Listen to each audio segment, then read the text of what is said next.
Hello everyone, welcome back to FPL STAR. Today I gonna discuss about FPL Harry Kane draft for game week 1. So before starting, if you are new in this channel, please subscribe this channel for FPL content throughout the season. Now let's start. In goalkeeping option, you should go for Johnstone because he is a very good differential player, just 1.3% ownership and looks to be nailed for Crystal Palace. Because if you look at the Crystal Palace pre-season match, Guita is not involved there, so I am expecting that Johnstone should be their number one choice, and he is a 4.5 million goalkeeper. In last part of the last season, Crystal Palace defense looks good, and also in pre-season they are playing well, so you can go for Johnstone in defensive option. Now move on to the first defender in this draft, and his opinion, his fixture run from game week 1 to 3 is very good, and that's why you should go for Estupinian. And if you look at Estupinian playing in the left back position, he is very attacking, so you should go for him. Now move on to the second defender here, and it's Luke Shaw from Manchester United. As Manchester United now signed Onana in goalkeeping option, so I think they will maintain more clean sheet, and if there is more clean sheet, so there is more clean sheet point for Luke Shaw also, and also Luke Shaw can get a lot of bonus point.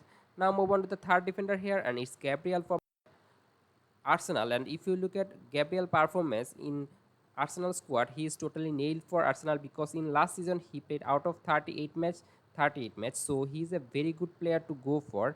Now move on to the midfield, and first midfielder here is Mitoma, and I prefer him in left wing position for Brighton, and he's a quite exciting player to watch, and that's why he's in the team. Because if you look at the Brighton attack, they usually score a lot of goals, so you should go for their attacker. And I think Mitoma is most nailed player for Brighton, and that's why Mitoma is there.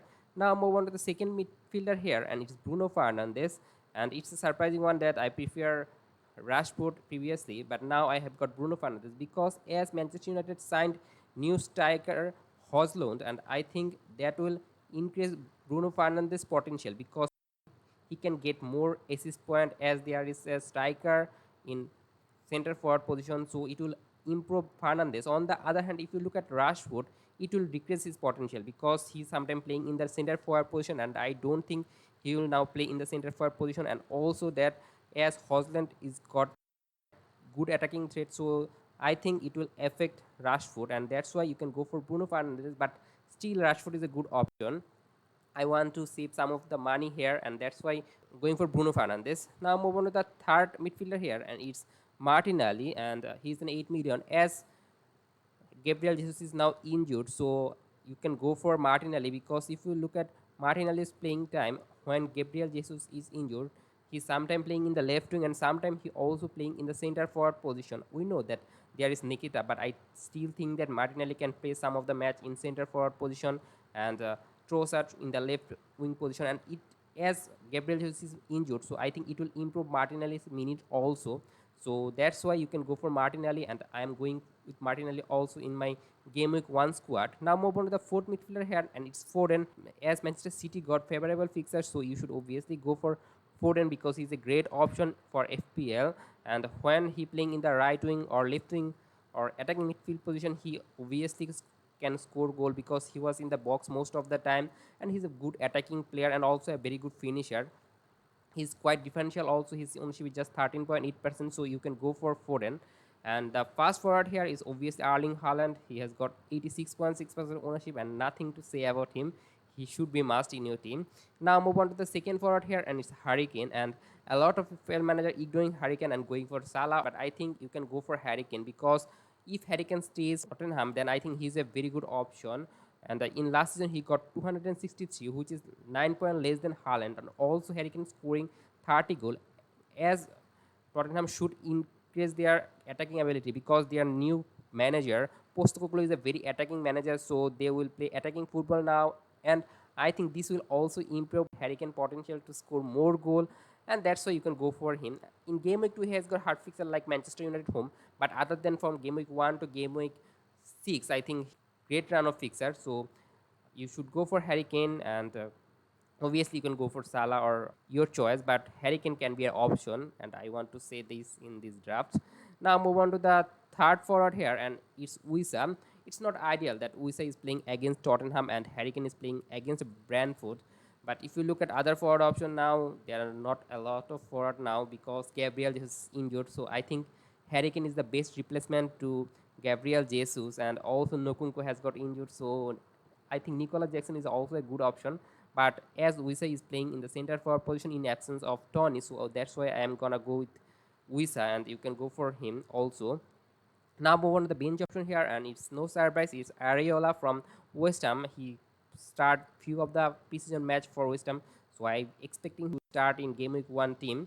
But if he don't start for West Ham, that it will also not surprise me because there is obviously Fabianski there, so it might be a good option that you can go for a 4 million goalkeeper. He can eventually play, but it's not sure actually.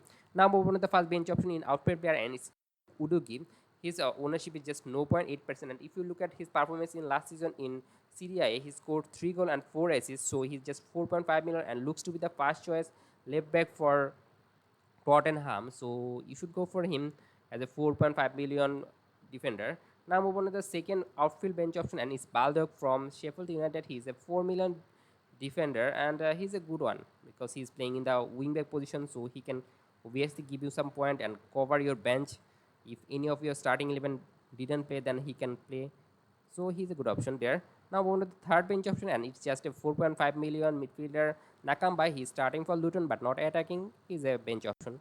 Now move on to the captaincy choice for this team, and it's Erling Haaland, and the vice captain unrest goes to Harry Kane. And if you look at the team value is 100 million, and I think this team has got great capability because there is Harry Kane, which is very much differential because a lot of FPL managers don't have Harry Kane. So if you can nail Harry Kane in your team, if Harry Kane go to Bayern Munich, then I think it can be a good option because I read some of the report that if Harry Kane stayed for Tottenham in first match in game week 1, then he will remain in Tottenham. So you can go for him, and it's obviously that if he transferred to Bayern Munich, obviously you can replace him because it's just too more to going for Salah, and also you can downgrade Harry Kane to other forward option and upgrade Nakamba. It's a obviously good option for you. And that's all for today. If you enjoyed this video, please like this video, and if you are new in this channel, obviously subscribe this channel. Don't forget to press the bell icon also.